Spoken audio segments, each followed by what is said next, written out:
একটা জায়গাতে দান করতে চাবেন, পারবে না, কিন্তু এমন একটা কিছু ক্ষেত্রে দান করবে যে দানগুলো একেবারে ফিনারে জাহান্নামে চলে যাবে। যে দানগুলো আল্লাহ কবুল করবে না, যাকে সমর্থন করে সাপোর্ট করে দান করবে, ওই সমস্ত দানের কারণে মানুষ জাহান্নামে যাবে। কথাটা শুনে মনে হচ্ছে অবাক করা কথা। মানুষ দান করে জান্নাতে যাবে, আবার এই মানুষ দান করেই জাহান্নামে যাবে। ক্ষেত্র বিশেষে কোনো মানুষ যদি দান করে, কুমিরকে খাওয়ায়, মাজারে দেয়, যে মাজারের পীর বাবা শুয়ে আছে, ওখানে দান করলে আমার আপদ বিপদ বালা মুসিবত সব দূর হয়ে যাবে, একের জাহান্নাম। ক্ষমতা কার? আপনার সুস্থতা দেওয়ার ক্ষমতা কার? আপনার জীবন রক্ষা করার মালিককে, রিজিকের মালিককে, আপনার মন মস্তিষ্ককে সবল সুস্থ রাখার মালিককে? আল্লাহ।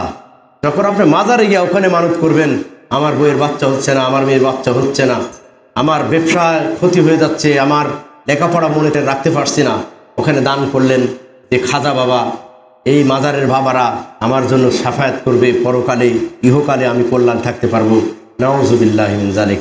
ওখানে যদি আপনি এমনিতে যান, তার কাছে যদি প্রার্থনা করেন, কোনো কিছু যদি দান করেন, সব কিছুর কারণে ফিনারে জাহান্নামে যাওয়া। আবার বিদেশি ইয়াহুদি খ্রিস্টানদেরকে কেউ যদি বন্ধুরূপে গ্রহণ করে, বন্ধুরূপে গ্রহণ করার ফলে তাদের পিছনে যদি টাকা খরচ করে, যেমন এই যে 1 বিঘা জমি বিক্রয় করে 7 কিলোমিটার পতাকা জার্মানির টাঙ্গিয়েছে একজন বৃদ্ধ, নাউজুবিল্লাহ।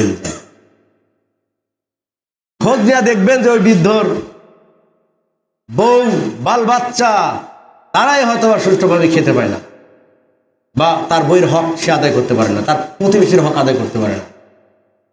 7.5 কিলোমিটার রাস্তা জার্মানির পতাকা মনে করেন জমি বিক্রয় করি না।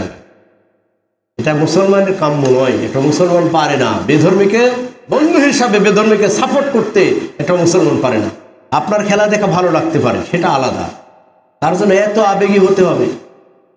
দল হেরে গেলে তো মন খারাপ, নামাজেও মন বসবে না, নামাজেও আসতে চাবেন না, মারামারি ফাটাফাটি করবেন, বউকে মারবেন, বেটাকে মারবেন, বিটিকে মারবেন, আবার হাটে মাঠে যাকে পাবেন তাকে অপমান পদস্থ করবেন।